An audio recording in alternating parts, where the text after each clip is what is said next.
আমাদের দেশের ক্রিকেট বোর্ডের নির্বাচন মনে হয় পৃথিবীর সেরা ক্রিকেট বোর্ডের নির্বাচন এবং এই নির্বাচনটা এমন একটা জায়গায় দেখা গিয়েছে যে যেদিন বাংলাদেশ দুটো ম্যাচ ছেলেদের ম্যাচও জিতেছে টি-20 আফগানিস্তানের সাথে, মেয়েদের দলও বিশ্বকাপে জিতেছে, কিন্তু নিউজ হয়েছে, মেন নিউজ হয়েছে নির্বাচনকে ঘিরে। 24 ঘন্টা যদি আমি আশা করব দিনটা যদি 30-32 ঘন্টা হতো তাহলে আমার জন্য ভালো হতো। মানে কাজের পরিধি, কাজের চাপ এমন যে বয়কট করছে বা যে এখানে আসছে না, এটা তাদের ব্যক্তিগত ব্যাপার। আমি উইদিন দ্য কনস্টিটিউশন যেটা ঘটতে চাচ্ছে নির্বাচন কমিশনের আন্ডারে, আমি তার মধ্যেই থাকতে চাচ্ছি এবং তার বাইরে আমি বিশ্বযুদ্ধগুলো হতো না যদি কেউ চেয়ারে টেবিলে আলোচনা করতো।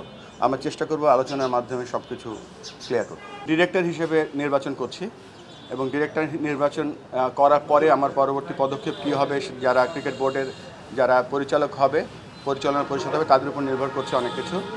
আর এই গত 4 মাসে যে আমার অভিজ্ঞতা আছে, সেই অভিজ্ঞতাটা আমি বাংলাদেশ ক্রিকেট বোর্ডের যে সম্মানিত 10 জন ডিরেক্টর ছিলেন তাদের সম্পূর্ণ পুরোপুরি সহযোগিতা প্লাস ক্রিকেট বোর্ডে যারা কর্মচারী কর্মকর্তা আছে সকলের সহযোগিতায় আমরা বেশ কিছু সাফল্য পেয়েছি। এর মধ্যে একটা সাফল্য বলতে পারেন, বাংলাদেশ জাতীয় দল, ছেলেদের জাতীয় দল টি-20 4টা টানা সিরিজ জিতেছে। আমরা দুর্ভাগ্যবশত এশিয়া কাপের ফাইনাল যেতে পারিনি।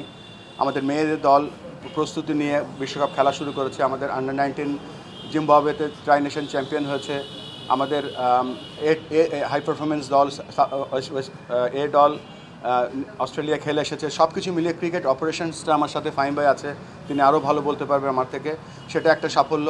আর একটা সাফল্য যেটা হচ্ছে যে বাংলাদেশ ক্রিকেটের অ্যাকচুয়ালি স্ট্রেংথটা কী, আমরা যখন প্ল্যান করলাম ট্রিপল সেঞ্চুরি প্রোগ্রামের মাধ্যমে যে ক্রিকেটকে ডিসেন্ট্রালাইজ করলে কী হতে পারে, তার ছোট্ট কিছু আমরা নমুনা পেয়েছি। 1 নম্বরে হচ্ছে যে আমরা চিটাগংয়ের যে 11টা জেলা, সেই 11টা জেলা নিয়ে আমরা একটা আঞ্চলিক ইভেন্ট করতে পেরেছি। সেখানে সেটা সাফল্য আমরা অনেক পেয়েছি। সেটা ছিল ওয়ান অফ টেস্ট কেস।